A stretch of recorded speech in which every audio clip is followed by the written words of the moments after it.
Que a graça e a paz lhe seja multiplicada. Bem-vindos, queridos, a mais uma escola bíblica da Igreja Batista do Povo. E hoje nós vamos estudar, um estudo panorâmico da primeira carta de Pedro. Essa carta tem ensinamentos riquíssimos que, abençoaram a minha vida e com certeza vão abençoar a sua vida também.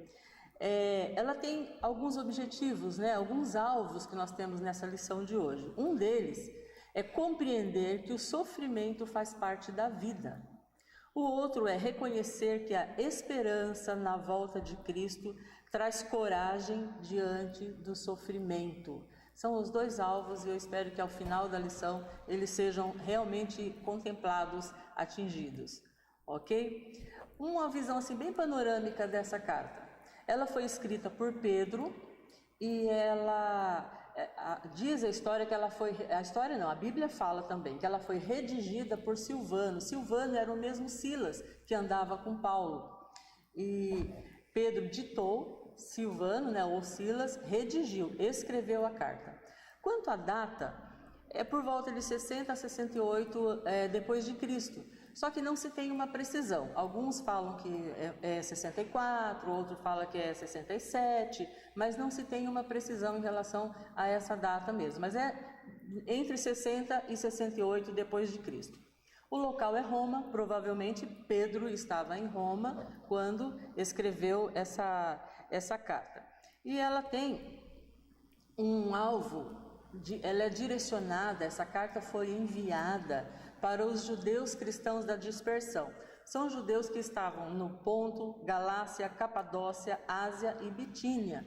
Essa região é a região que hoje é conhecida como a Turquia.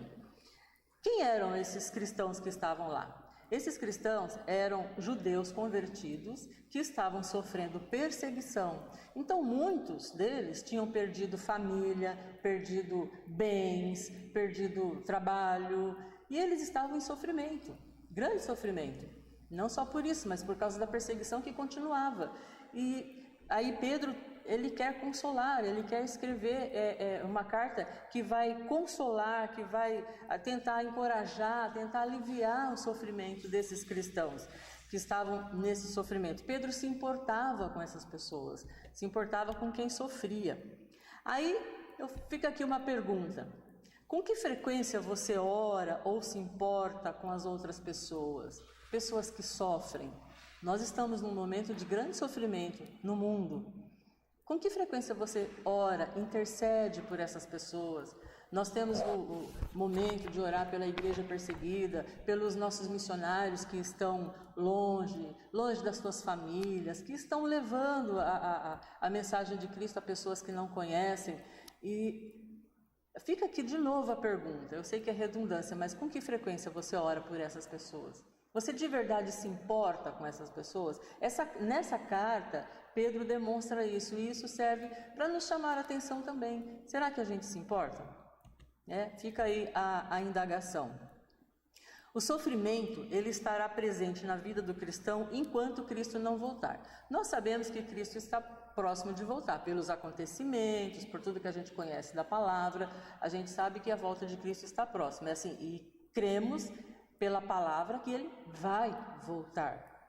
Enquanto isso, a gente passa por situações complicadas, a gente passa por sofrimentos também. Não só aqueles cristãos estavam sofrendo, eles tinham uma perseguição. Nós não temos uma perseguição aberta, declarada, mas temos às vezes uma perseguição velada e outros tipos de sofrimento, Estamos no meio de uma pandemia, o mundo inteiro está sofrendo, Inclusive Pedro fala alguma coisa relacionada a isso, lá no final a gente vai mencionar. Então a gente tem consciência que o sofrimento faz parte da vida deles, fazia parte da nossa vida também. Mas é muito bom ter Pedro para nos aconselhar, E aí, mais uma pergunta, Como você tem respondido ao sofrimento? Como que é o sofrimento na sua vida? Como que você fica quando você está diante do sofrimento? O nosso posicionamento no sofrimento faz toda a diferença. Se nós vamos vencer, se nós vamos sair melhores ou se a gente vai sucumbir. E eu quero falar um pouquinho sobre a resiliência. Resiliência é a capacidade que cada um tem de passar por uma situação difícil. Essa palavra resiliência é uma palavra que a psicologia importou da física. O que é a resiliência, na verdade, é a capacidade que um metal tem de passar por altas temperaturas, de ser submetido a altas temperaturas e resistir. E a resiliência para nós é exatamente essa. Qual é a sua capacidade hoje de passar por uma alta temperatura, por um sofrimento, por uma dor, por uma doença? Qual é o tamanho dessa capacidade? A quantidade de resiliência ela é diferente de uma pessoa para outra. Depende de questões lá do passado, de como a gente foi criado e tudo mais. Tem uma série de questões que não vou mencionar agora. Mas se nós passamos por um sofrimento, passamos por uma dificuldade e a gente se sai bem, você consegue, diante daquela dificuldade, buscar uma nova, uma saída, você consegue sair bem do sofrimento, crescer, buscar uma alternativa, isso prova que a sua resiliência é muito boa. Tá? E tem gente que sucumbe, né? Com qualquer sofrimento pequenininho já se perde todo na vida. Mas eu acho interessante o caminho que Pedro faz para mostrar para as pessoas que elas podem passar melhor pelo sofrimento. Ele fala assim, olha, primeira coisa, eu acho que ele tinha isso em mente, né? Ele sabia, dá a impressão que ele entendia um pouco de psicologia, que ele fala assim, olha, primeiro eu vou mostrar para esse povo quem ele é. Nós temos que saber quem somos para passarmos melhor pelo sofrimento, ou pela dor, ou por uma situação que não é muito boa, uma situação difícil. Então ele fala assim, vou lembrar a vocês que vocês são eleitos por Deus Pai, salvos pelo sangue de Cristo e santificados pelo Espírito Santo. Ele coloca isso aqui, bem no versículo 2 aqui, ó. Eleitos segundo a presciência de Deus Pai, santificados pelo Espírito para a obediência e a aspersão do sangue de Cristo. Ele fala assim, eu vou lembrar esse povo quem eles realmente são. Então ele lembra, fala, gente, vamos lembrar primeiro? Se você souber quem você é, você vai também passar melhor. A gente precisa ter um autoconhecimento. Se eu me conheço, eu sobrevivo melhor numa situação complicada. E Pedro sabia desse caminho. Eu acho incrível Pedro já saber disso. Ele sabia. E ele falou, não, vamos fazer esse povo se conhecer primeiro, depois a gente falar lá na frente o que é o sofrimento, né? E como se livrar dele. E aí ele dá uma outra questão aqui que eu acho fantástica. Ele, quem você é? O que te espera lá na frente? Olha o que ele fala. Você tem uma herança que não pode ser destruída, não fica manchada e não murcha. Ele está falando o seguinte, gente, você sabe quem você é e você sabe o que te espera. É essa herança que nos aguarda, ela que nos dá esperança. Quando você tem esperança, qualquer coisa fica mais fácil. Tá? E Pedro faz essa lembrança aqui, ó. Para uma herança que não pode ser destruída, não fica manchada, não murcha e que está reservada nos céus para vocês. Isso aqui é o versículo 4 do capítulo 1. É fantástico isso. Então, só recordando quem eu sou e a esperança que eu tenho. Isso faz toda a diferença. Em todos os momentos da vida da gente, isso faz muita diferença. E depois ele lembra no versículo 6 e 7, a prova vem para quê? Para testar a nossa fé. Né? Mas assim, Deus precisa testar a nossa fé? Não, Ele não precisa. Ele sabe a quantidade de fé que eu tenho, Ele sabe o tamanho da minha fé, Ele sabe o tamanho da sua fé. Mas a prova é para testar a fé para mim mesmo, para eu saber quanto eu tenho de fé, se a minha fé está pouca, se eu preciso melhorar a minha fé. A gente sempre precisa melhorar a nossa fé, isso é claro, é óbvio. Mas é comum as pessoas, depois de passar por uma prova, por um sofrimento, falar assim, nossa, eu não sabia que a minha fé era tão pequena, preciso melhorar isso, preciso trabalhar nisso. Ou as pessoas dizerem assim, fiquei surpresa, eu não sabia que eu tinha uma fé dessa, que a minha fé era grande. Legal, ótimo. Então, essa coisa de testar a fé é pra gente. E ele faz uma analogia interessante. Ele fala assim, a nossa fé, ela é testada como ouro. O ouro, quando ele é tirado lá na mina, ele vem cheio de impurezas. Para ficar aquele ouro puro que vai depois se transformar em joias e barras de ouro, outras coisas, ele é passado por uma temperatura muito alta. Olha a resiliência aí, né? Nessa temperatura alta saem as impurezas, elas sobem, eles tiram as impurezas e fica o ouro puro. Aí Pedro fala assim, olha, a fé de vocês é igualzinho o ouro, precisa ser purificada. É por isso que às vezes você não entende quando você passa por algum sofrimento, mas está sendo testada a sua fé, está sendo provada a sua fé. Eu acho fantástico Pedro fazer esse caminho com a gente, né? E hoje a gente vai caminhando aqui com ele para a gente entender um pouquinho melhor.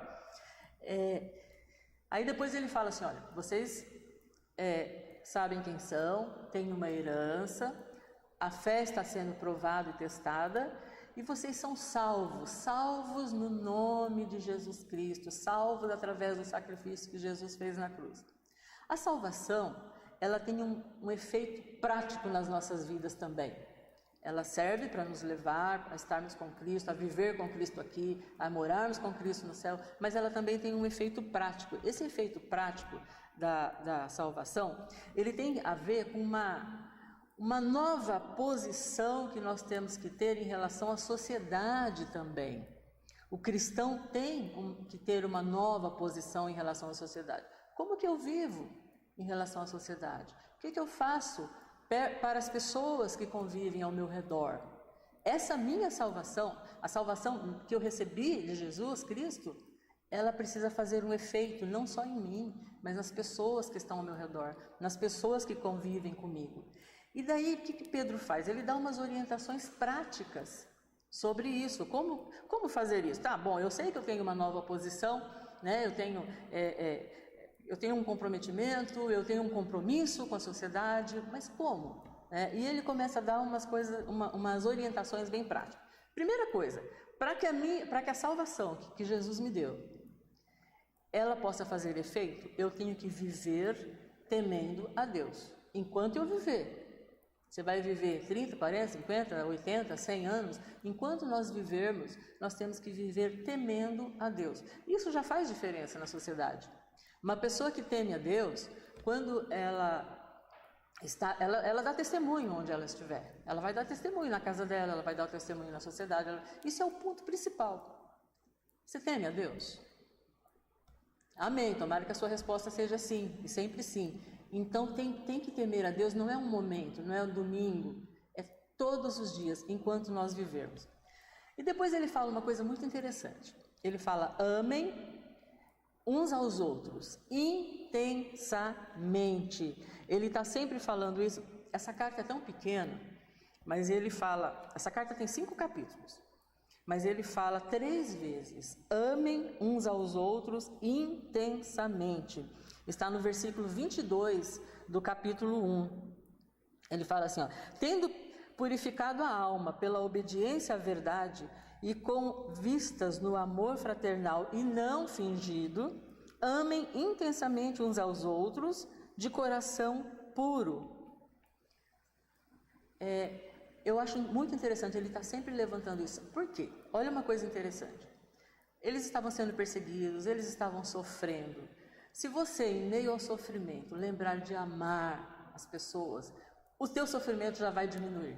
Você pode ter certeza.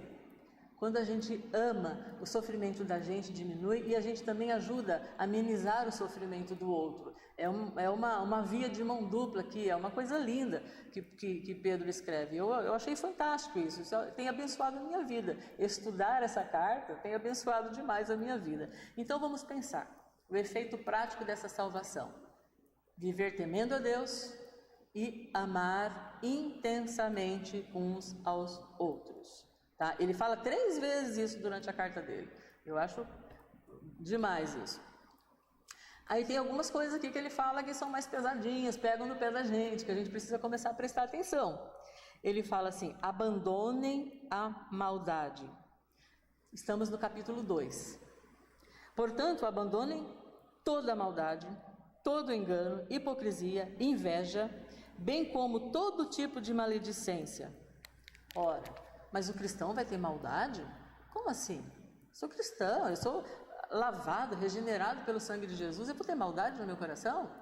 A gente continua sendo humano, nós somos pecadores redimidos pelo sangue de Jesus, mas nós continuamos sendo humanos e podemos ter maldade, sim. Não devemos, mas podemos. Então Pedro está falando, dando um alerta para mim e para você. A gente dá uma olhada dentro do nosso coração. Tem maldade? Então precisa ser tirado, abandonado. Ele fala, abandone a maldade, a inveja, a hipocrisia, a maledicência. Como a gente vê maledicência, né? Tantas pessoas que falam mal umas das outras. Isso é uma coisa tão desnecessária, eu acho tão vil, tão baixo, mas infelizmente ainda tem. E se tiver isso em mim, eu tenho que tirar, eu tenho que abandonar. Se tiver em você, tira, joga fora. Aceita o conselho de Pedro, é para viver melhor, tá?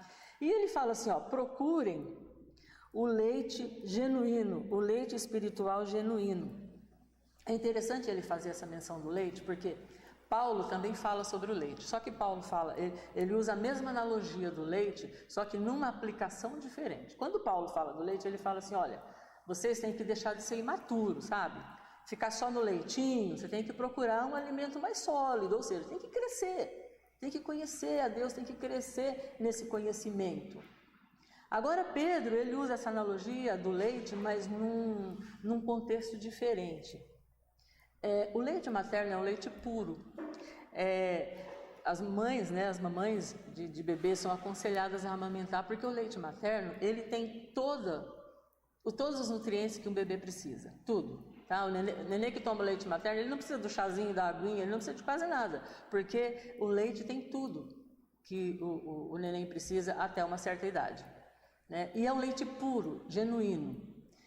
É um leite que vai fazer muito bem. Então ele está falando assim, fica com esse leite genuíno, por quê? Para que as pessoas não fossem atrás de outras ideologias, de uma religião falsa, falsos mestres, falsos doutores, falsas pessoas que falavam coisas que iam prejudicar a fé deles, ou que iam misturar, acrescentar alguma coisa à fé que não era de Deus. Hoje a gente tem muito por aí, ideologias que são até bonitas, mas elas não são o leite genuíno, elas não são a palavra de Deus genuína que a gente tem. Então Pedro está chamando a minha atenção e chamando a sua atenção. Olha, o leite genuíno que a palavra fala está aqui, ó. Que Pedro fala, está aqui, na palavra de Deus, na nossa Bíblia. Esse é o genuíno. Então ele está falando, abandona a maldade e procura esse alimento. Esse alimento é o melhor que tem. Tá? Melhor do que aquele prato que você mais gosta, talvez. Esse é o melhor. E ele ainda fala assim, se é que vocês já provaram que o Senhor é bom. Eu gosto muito desse texto, dessa parte aqui do texto, que ele fala assim, você já provou que o Senhor é bom? Você tem certeza que o Senhor é bom? Faz um tempo que passou um filme, né? Deus Não Está Morto, e começou todo mundo a falar assim, Deus é bom o tempo todo Deus é bom. É verdade, é ótimo, Deus é bom o tempo todo, e o tempo todo Deus é bom, com certeza. Mas a gente não pode repetir isso só como um chavão, né?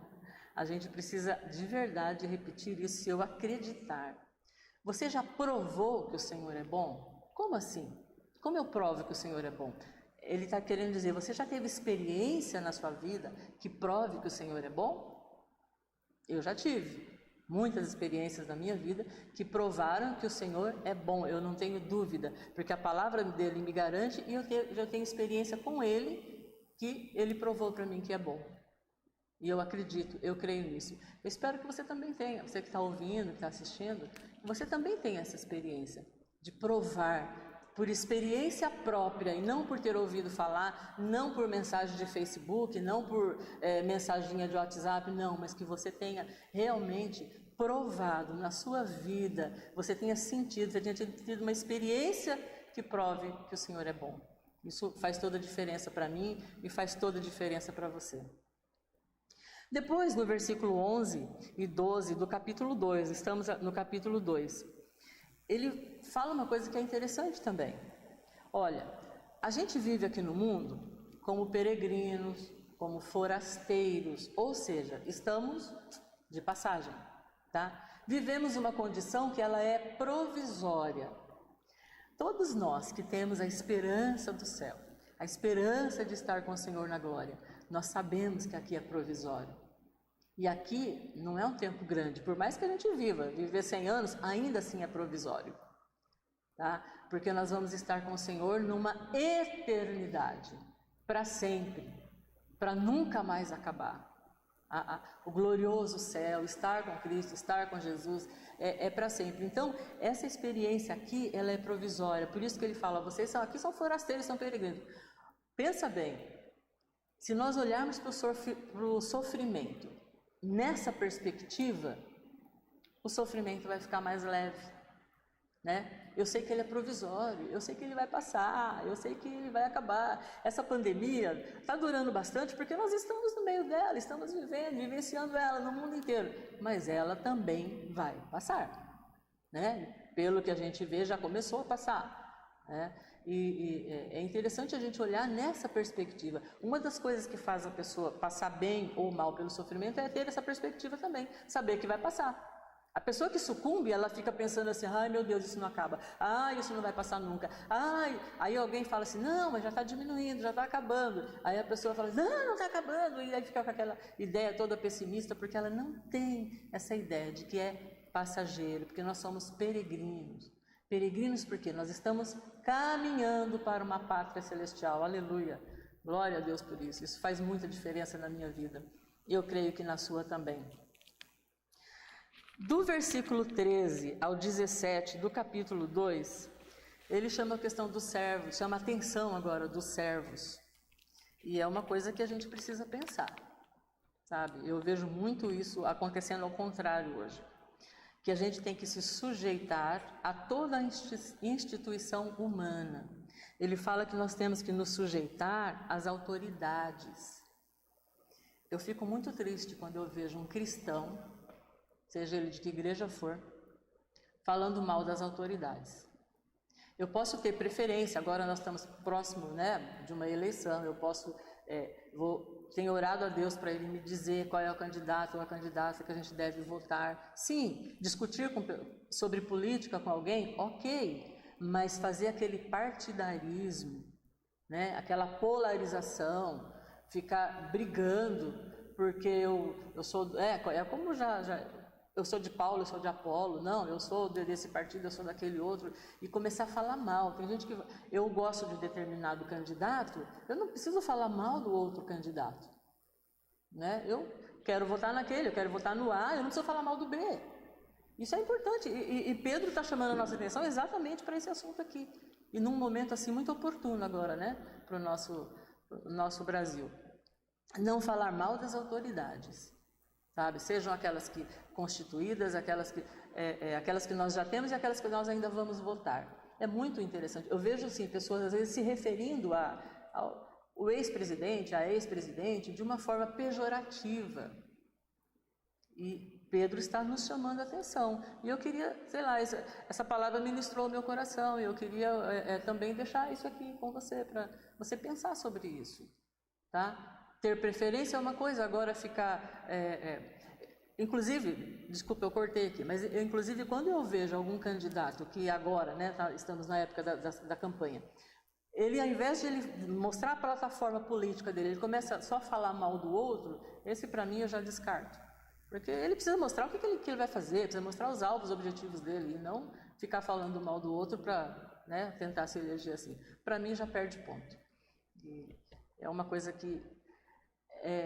Deus tem ministrado ao meu coração através dessa palavra. E depois ele fala assim, amor fraterno, misericordiosos. É interessante que ele não fala, ele fala assim, ó, eu tenho o dever de fazer o bem. Pedro, ele deixa muito claro isso aqui na palavra, que eu tenho o dever de fazer o bem. Não é só abandonar o mal, não é só deixar o mal de lado. Eu tenho o dever de fazer o bem. Já pensou nisso? Que você tem o dever de fazer o bem? A gente tem esse dever. Eu preciso fazer o bem. Nós estamos aqui no mundo, a igreja de Deus está aqui no mundo para fazer o bem, para abençoar o mundo. E a gente não vai abençoar se a gente não começar a fazer o bem, de verdade. Agora, é uma coisa muito interessante. Ele fala aqui, olha, palavras de bênçãos que eu preciso proferir palavras de bênção. Eu estou no capítulo 3, no versículo 9. Não paguem mal com mal, nem ofensa com ofensa. Pelo contrário, respondam com palavras de bênçãos, pois para isso mesmo vocês foram chamados, a fim de receberem bênção por herança. O que eu entendi que ele está falando aqui? Olha, proferir palavras de bênção, porque vocês foram chamados para isso, para receberem bênção por herança. É como eu coloquei aqui. Eu tenho que falar palavras de bênção e eu recebo bênção por herança. Ou seja, meus queridos, quando eu abençoo, eu sou abençoada. Pedro está dando aqui um caminho para as pessoas viverem melhor durante o sofrimento, né? Quando as coisas não estão bem. E uma coisa muito interessante é eu abençoar. Proferir palavras de bênção. Eu não posso falar mal das autoridades, eu não posso pagar o mal com o mal, eu tenho que fazer o bem, eu preciso fazer o bem. E uma forma muito interessante de fazer o bem é abençoar. Já pensou em toda manhã, ou todo dia, pelo menos uma vez por dia, você abrir a boca para abençoar alguém? Isso é maravilhoso. E eu tenho para mim uma coisa, que quando eu abençoo, o que acontece? Essa bênção que eu estou liberando para alguém, ela passa por mim e ela vai para a pessoa. Então ela me abençoa e abençoa o outro. E fica dois abençoados, né? É muito interessante a gente pensar nisso. Para de proferir palavras ruins, para de falar só coisas pessimistas, para de falar mal do tempo, para de falar mal dos políticos, para de falar mal da igreja, para de falar mal de quem for, de quem quer que seja, e começa a proferir bênção. É muito importante, pais, abençoarem seus filhos. Sejam eles pequenos, sejam eles grandes, sejam eles casados, eles tenham filho, você tem neto, sei lá. Abençoe o seu filho, abra sua boca para abençoar os seus filhos, abra sua boca para abençoar os seus colegas de trabalho, abra sua boca para abençoar quem passar por perto de você. Você mora em prédio, passa lá na portaria, abençoa a pessoa que trabalha lá. Já pensou como o mundo seria se cada cristão que conhece a palavra de Deus saísse por aí proferindo bênçãos? Queridos, como a gente tem falhado nisso? Isso daqui, sabe, está saltando aos meus olhos. Como nós temos falhado nisso? Porque a gente fala de tudo, mas a gente não abençoa. É muito interessante. Quando você começa a abençoar, você vai ficar melhor e você vai fazer alguém ficar melhor. Tremendo, maravilhoso. Isso é demais. Aceita essa ideia e leva adiante. Depois ele vai falando aqui, ó, vocês vão sofrer com Cristo, vão sofrer como Cristo. Por quê? O que é sofrer como Cristo? Cristo sofreu sendo puro, sendo santo. Ele não sofreu porque ele pecou. Às vezes algum sofrimento vem sobre nós porque nós erramos, nós pecamos. Então, eu fiz alguma coisa errada, eu tenho um prejuízo, eu não lido bem com as finanças, eu vou tomar um prejuízo, eu vou sofrer. Né? Se eu falar uma palavra que eu feri alguém, a pessoa vai ficar ferida, talvez vai prejudicar aquele relacionamento. A gente vai sofrer. Mas ele está falando aqui, é melhor sofrer como Cristo. Cristo sofreu injustamente. Então, quando nós sofremos injustamente, o que seria sofrer injustamente? Eu sofro por amor a Cristo. Às vezes nós sofremos perseguição porque somos cristãos. Sim, no meu trabalho eu já sofri. E eu creio que se todos, né, que estão vendo aí pudessem falar, você também já sofreu por amor a Cristo, sofreu por ser um cristão, uma cristã, sofreu por defender a palavra de Deus, por viver de acordo com a palavra de Deus. Isso é sofrer como Cristo, é sofrer sem ser porque você errou. E aí ele fala assim, você tem que estar pronto para responder. Pronto para responder quando alguém perguntar a razão, quando alguém perguntar o que você crê. Olha só, estando sempre preparados para responder a todo aquele que pedir a razão da esperança que vocês têm. Quando alguém falar, nossa, você tem uma fé, você vive diferente, me fala sobre isso. Eu tenho que estar preparada, a palavra está falando isso, eu tenho que estar preparada para explicar. Às vezes a gente vê pessoas que quando questionadas sobre a fé, não conseguem sair do lugar, não conseguem explicar. Mas Pedro está falando, ó, se preparem, pensem, sabe, se for necessário, ensaiem as palavras que você tem que falar, para você mostrar para a pessoa a sua fé. Quem sabe, né, falando assim, a gente vai fazer com que a pessoa entenda e se renda ao Senhor Jesus, né? Vidas transformadas, a gente tem que ser prudente, amar sinceramente, de novo, aqui ele fala de novo, amar sinceramente uns aos outros. Poxa, como eu tenho que amar? Sinceramente.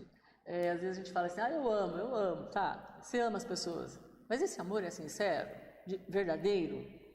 Pedro está nos chamando a atenção, várias vezes aqui durante esse livro, né? E ele fala uma coisa aqui, chama-nos a atenção de novo, hospedar uns aos outros sem reclamar. É interessante a gente pensar nisso, né? Hospedar, primeiro tem que hospedar e depois sem reclamar. Isso daqui talvez pegue mais no pé assim das mulheres, né? Às vezes a gente incorre nesse erro de murmurar ou de reclamar quando tem que hospedar. Alguns não gostam de receber visita e tal. Tem que se organizar, porque isso faz bem, sabia? A palavra de Deus fala assim que alguns, sem saber, hospedaram anjos. Tá? Hospedar faz diferença. Olha, uma coisa que eu tenho sentido falta na minha vida, a gente gosta de receber visitas. E agora, com essa pandemia, ficou complicado, nem a família a gente tem recebido, tal. Agora estão começando a flexibilizar um pouquinho, né? Temos que tomar mais cuidados e tudo, mas é uma coisa que eu estou sentindo falta. Já fiz até um programa para quando acabar isso, ó, todo mês ou cada 15 dias, a gente já tem até alguns que a gente está fazendo uma lista lá, vai ser fulano, vai ser fulano, vai ser fulano, vai ser o casal tal, tal, porque é gostoso, isso faz bem. Abençoa a nossa casa. Você chama um casal para ir almoçar, jantar na sua casa, conversa sobre um monte de coisa, faz bem, ora junto, faz muito bem, pede a pessoa a orar, abençoar a sua casa. Quem hospeda é abençoado. Administrar bem os dons que recebeu, a gente precisa administrar. Deus nos deu os dons, deu dons. Como que eu administro? Usando esses dons na obra de Deus. Usando esses dons na casa dele, usando esses dons para o serviço, para abençoar pessoas, usando esses dons para servir ao nosso grande e maravilhoso Deus. Esse aqui eu já falei, tomando parte no sofrimento de Cristo, nós tomamos parte no sofrimento, com certeza, no sofrimento de Cristo. E no capítulo 5, ele dá alguns conselhos para o povo de Deus. E ele começa lá falando sobre os pastores. Ele fala para os pastores, olha, vocês administrem bem a igreja, sejam não com ganância, não por dinheiro,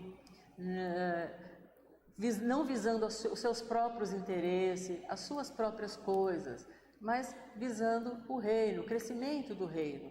É interessante a gente pensar nisso. E depois ele fala aos jovens também. Para os jovens, ele fala, olha jovens, estejam sujeitos aos mais velhos. Esse sujeito aqui que eu entendo, os jovens estar sujeito, é assim, é os jovens aceitarem as ideias, é os jovens aceitarem os conselhos dos mais velhos. Às vezes o jovem ele está naquela fase em que ele acha que ele sabe tudo, que ele é dono da verdade, e ele acaba desprezando os conselhos dos mais velhos. Pedro está chamando a nossa atenção aqui, olha, os mais jovens, aceitem os conselhos. Sabe o que nós precisamos fazer? Valorizar a experiência, as experiências dos mais velhos. Eles têm bastante. Às vezes eles não têm o vigor físico, às vezes eles não têm a destreza do jovem, mas nós precisamos valorizar as experiências que ele tem para passar, e são maravilhosos. Gente, os mais velhos têm experiência, assim, e é interessante a gente notar que, inclusive, a indústria está percebendo isso. Tem muitas firmas contratando pessoas mais velhas por causa dessa experiência que eles têm. E também porque eles são um pouco mais equilibrados, não estão naquele ímpeto, aquele ímpeto da juventude, são mais serenos, mais equilibrados. Então ele está falando, você que é mais jovem, Valoriza aí, que é o mais idoso que está perto de você. Isso aqui é uma outra questão interessante. Depois ele fala assim, sejam humildes. Isso aqui pega no pé de todos nós, né? A gente tem que trabalhar a humildade, sempre, sempre. Eu preciso ser humilde, sempre. A palavra fala que Deus abate os soberbos, mas dá graça e glória aos humildes. Isso é maravilhoso. E ele fala de novo, lançar sobre ele, sobre Jesus, a nossa ansiedade. É uma receita também para passar pelo sofrimento, sem sofrer tanto. Eu estou ansiosa por tudo que está acontecendo, eu estou ansiosa por causa de algum problema pessoal, mas eu tenho que lançar sobre ele. Quando eu lanço sobre ele, vem um alívio para mim. Eu confio, eu entrego, eu sei que ele dá conta, eu sei que ele pode tudo, eu sei que ele sabe o que fazer na situação que eu não sei o que fazer, mas ele sabe. O duro é ver pessoas assim passando por tanta dificuldade e parece que segura o problema nas mãos. E a gente fala, lança sobre o Senhor. Não, mas eu preciso fazer a minha parte é isso, é aquilo, é aquilo. Olha, Pedro está falando assim, lança sobre ele. Ele tem cuidado de vós. Acredita nisso, confia. Se você estiver sofrendo aí, ou por causa da pandemia, ou por causa de algum outro problema, essa pandemia ela vai trazer está trazendo e vai trazer outros problemas que não são só dela, mas consequências dela. Se você está numa situação dessa, lembra desse conselho de Pedro? Lança sobre ele a sua ansiedade. E ele tem cuidado de vós. O Brasil já é o país mais ansioso do mundo. Infelizmente, já nós estamos virando estatística. Mas se cada um pensar nessa receita, a gente vai, nessa estatística, começar a ficar lá atrás, bem mais lá atrás. Tá? Agora, eu acho fantástico esse texto. Olha só, é o capítulo 5, versículo 9. Resistam-lhe firmes na fé, certos de que os irmãos de vocês, espalhados pelo mundo, estão passando por sofrimentos iguais aos de vocês. Eu estava lendo isso aqui e eu fiquei pensando assim, nossa, Pedro parece que escreveu hoje isso, né? Ele fala para a gente resistir ao diabo, que ele anda ao nosso derredor e não ao redor. Às vezes as pessoas erram quando falam isso, né? Ao nosso redor anda o anjo do Senhor, que nos protege, que nos guarda, que nos defende. E ao derredor anda o diabo. Esse aqui está no versículo 8, tá? Sejam sóbrios, vigilantes. O inimigo de vocês, o diabo, anda em derredor como um leão que ruge, procurando a quem possa devorar. Resistam-lhe firmes na fé, certos de que os vossos irmãos também passam pela mesma coisa. É tão interessante, olha bem para esse texto, para esse versículo. Parece que Pedro escreveu isso hoje, né? No mundo inteiro, as pessoas estão passando por sofrimento igual ao do Brasil, igual ao de São Paulo, igual ao de São José, igual ao meu, igual ao seu. Não só a questão, né, que a gente está vivendo nesse momento, mas sempre tem alguém que está passando por um sofrimento igual, maior ou menor do que o meu, do que o seu. Isso também é um consolo. Demais, é um consolo fabuloso. Mas esse texto aqui, ele realmente me chamou muita atenção. Eu falei, gente, Pedro escreveu hoje esse texto, sabe? Bem interessante. E aí ele fala uma coisa que a gente não pode fazer agora. Ele fala assim, saúdem uns aos outros com um beijo santo, com um ósculo santo, né, que é um beijo santo.